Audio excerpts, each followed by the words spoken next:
ಅಮೆರಿಕದ 47ನೇ ಅಧ್ಯಕ್ಷರಾಗಿ ಪ್ರಮಾಣ ವಚನ ಸ್ವೀಕರಿಸಿರುವ ಡೊನಾಲ್ಡ್ ಟ್ರಂಪ್ಗೆ ಭರ್ಜರಿ ಸ್ವಾಗತ ಸಿಕ್ಕಿದೆ.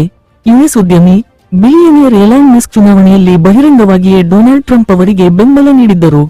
ಟ್ರಂಪ್ ಪ್ರಮಾಣ ವಚನ ಕಾರ್ಯಕ್ರಮದಲ್ಲಿ ಎಲಾನ್ ಮಸ್ಕ್ ಕುಟುಂಬ ಸಮೇತ ಭಾಗವಹಿಸಿದ್ದರು. ಟ್ರಂಪ್ ಶ್ವೇತಭವನಕ್ಕೆ ಮರಳಿರುವುದಕ್ಕೆ ಟ್ರಂಪ್ ಎಕ್ಸ್ನಲ್ಲಿ ವಿಶೇಷ ಪೋಸ್ಟ್ ಹಂಚಿಕೊಂಡಿದ್ದಾರೆ. 2021ರಲ್ಲಿ ಡೊನಾಲ್ಡ್ ಟ್ರಂಪ್ ಅವರ ಟ್ವಿಟರ್ ಖಾತೆಯನ್ನು ಅಮಾನತುಗೊಳಿಸಲಾಗಿತ್ತು. ಬಳಿಕ ಎಲಾನ್ ಮಸ್ಕ್ ಟ್ವಿಟರ್ ಅನ್ನು ಖರೀದಿ ಮಾಡಿದ್ದರು.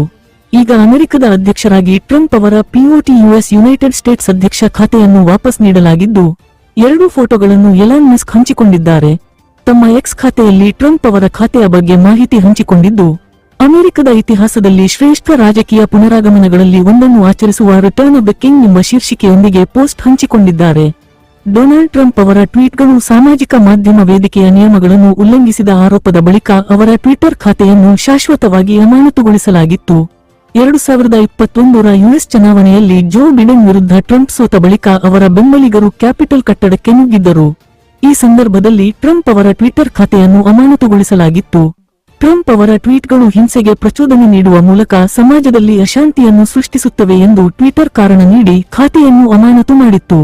2022ರಲ್ಲಿ ಎಲಾನ್ ಮಸ್ಕ್ ಟ್ವಿಟರ್ ಅನ್ನು ಖರೀದಿ ಮಾಡಿದರು.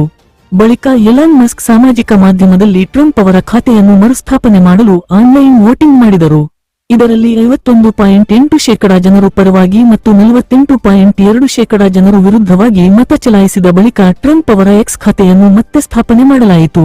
ಟ್ರಂಪ್ ಈಗ ಎಕ್ಸ್ನಲ್ಲಿ ಕೇವಲ ಉದ್ಯಮಿಯಾಗಿ ಮಾತ್ರವಲ್ಲದೆ 2 ಬಾರಿ ಆಯ್ಕೆಯಾದ ಯುನೈಟೆಡ್ ಸ್ಟೇಟ್ಸ್ನ ಅಧ್ಯಕ್ಷರಾಗಿಯೂ ಪುನರಾಗಮನ ಮಾಡಿದ್ದಾರೆ. ಅವರು ಈಗ ತಮ್ಮ ಹೆಸರಿನ POT ಖಾತೆಯನ್ನು ಹೊಂದಿದ್ದಾರೆ.